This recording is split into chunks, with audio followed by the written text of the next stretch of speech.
Hi sa inyong lahat! Nagbabalik na naman ang Dear Best para sa unang Huwebes ng buwan. Di ko na patataglin pa, simulan ko nang basahin ang sulat ng ating Sender of the Month. Dear Best, si Dina Ibanez po ako from QC. Gusto ko sana sabihin sa pamilya ko kung ano ang gusto ko na mangyari kung sakaling papanaw ako sa mundong ito. Pero naduduwag ako dahil kadalasan kasi sa mga pumanaw na ay naghahabilin. Baka madido ako ng di oras pag ako ay magsabi ng mga habilin ko kung ako ay pumanaw na. O baka isipin ng pamilya ko na papanaw na ako kaya ako ay naghahabilin. Baka mag-alala pa sila sa akin nang walang namang dapat ikapag-alala.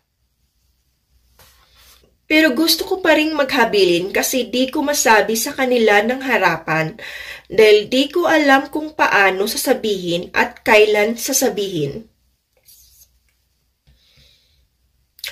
Di ko naman naramdaman na papanaw na ako, bes.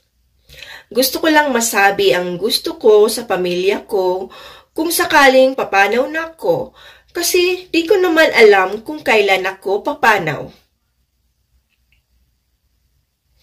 Ayaw ko magaya sa iba na ayaw nilang maghabilin, kaya tuloy di nila nasabi kung ano ang gusto nila kung sakaling papanaw sila. Simple lang ang gusto ko, bes. Gusto ko na sa Pinas ilibing ng buo ang katawan ko. Ayokong i-cremate dahil di ko ma-imagine na sunugin ang katawan ko dahil parang nasa impyerno na kahit nasa earth pa. Ganun lang kasimple talaga ang gusto ko, bes. Sana ay marinig ito ng pamilya ko or kung di man nila marinig ay ang gusto kong ito ang mangyari pag halimbawang balang araw ay papanaw ako sa mundong ito. Salamat ng marami, bes, from Dina Ibanez ng QC. Maraming salamat sa ating Sender of the Month na si Dina. Maraming salamat, Sender, sa pag-share ng iyong sulat. Base sa sulat ng ating Sender of the Month, halata na wala siya sa Pinas. Naintindihan kita, Sender, dahil ang topic ng pagpanaw ay isa talagang napakasensitibong topic na kunti lang ang may lakas na loob na pag-usapan kung ano ang gusto nila kung sakaling papanaw na sila. Pero tama ka, Sender, mas maganda talaga na masabi sa pamilya kung ano ang gusto kung sakaling papanaw na. Sigurado ako lahat tayo ay may kanya-kanyang gusto na mangyari pag halimbawang papanaw nang wala sa oras.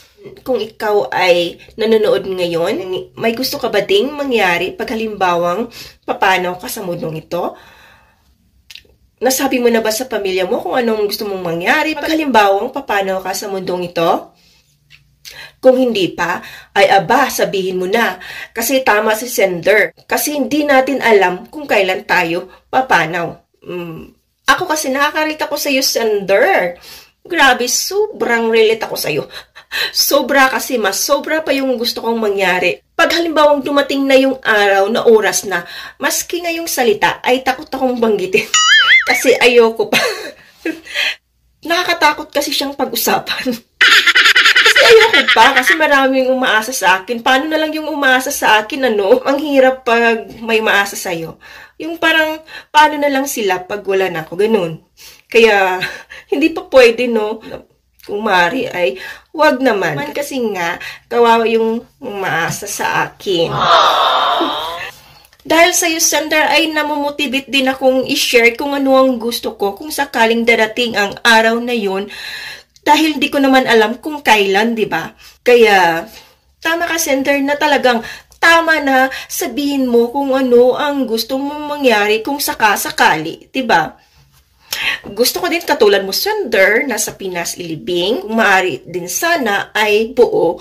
Kaso, Sender, mahirap lang ako kaya hindi pwedeng buo dahil mahal ang pamasahe papuntang Pinas. Kaya, kahit ayoko man ay wala akong choice. Minsan kasi sa buhay natin wala tayong choice. Kasi mahirap lang tayo. Ganun yun. Ang hirap maging mahirap dahil kadalasan walang choice. Kaya kahit ayoko man nasunugin ay wala akong choice dahil malaki ang pamasahe pauwi ng Pinas. Ayoko nang hasulin yung mga tao. Gusto ko, pag sakaling darating yung araw, ayoko mamroblema yung pamilya ko. Gusto ko lang peaceful ang lahat. Ayoko nang maiyak dahil ayoko ng drama kasi para sa akin, kung totoong mahalaga ako sa buhay ng isang tao, kailangan iparamdam sa akin habang buhay pa ako. Hindi yung kung kailan huli na ang lahat saka ma-realize ang halaga ko. Ayoko nung ganun kasi wala na ako eh. Paano ko maramdaman? Paano ko malalaman? Ang dami kong gustong mangyari. Gusto ko may sarili akong lupa. Kasi gusto ko doon ako ililibing. Tapos may puno yung libingan ko. Parang ma-mix yung katawan ko doon sa puno. Taniman ng puno. Tapos doon ako magmumulto sa may puno. Joke lang. Parang yung puno, yun yung memories ko. Gusto ko taniman ng niyog. Mas maganda yung niyog kasi matibay, tulad ko. Maraming gamit, tulad ko. Flexible, tulad ko. Parang representation sa akin yung niyog. Charot! Di ba ang daming gamit ng niyog? Ganun ako, flexible, marami akong gamit. Tulad ng niyog, kahit anong nagagamit, mula sa dahon, sa bunga, sa puno. Di ba? Lahat nagagamit sa puno, parang ako din. Flexible, ganun ako flexible. Tapos gusto ko, lahat ng dadalo sa lamay, sa libing, ay dapat naka-pink lahat. Gusto ko din sa kabaon ko, pink! Kaya sa pamilya ko na panood nito, alam niyo na kung anong gusto ko. Balang araw, ha? Kaya, yun ang gagawin nyo. Kasi kung di nyo gagawin, ay mumultuhin ko kayo. Balik tayo sa iyo, sender. Maraming salamat sa pag-share ng iyong sulat.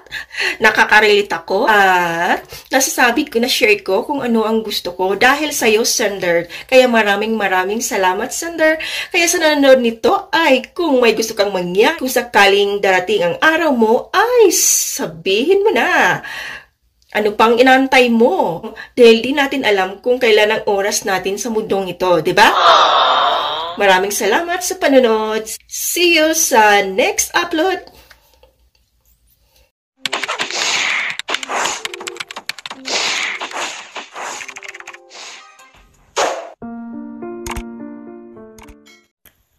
Thank you for watching.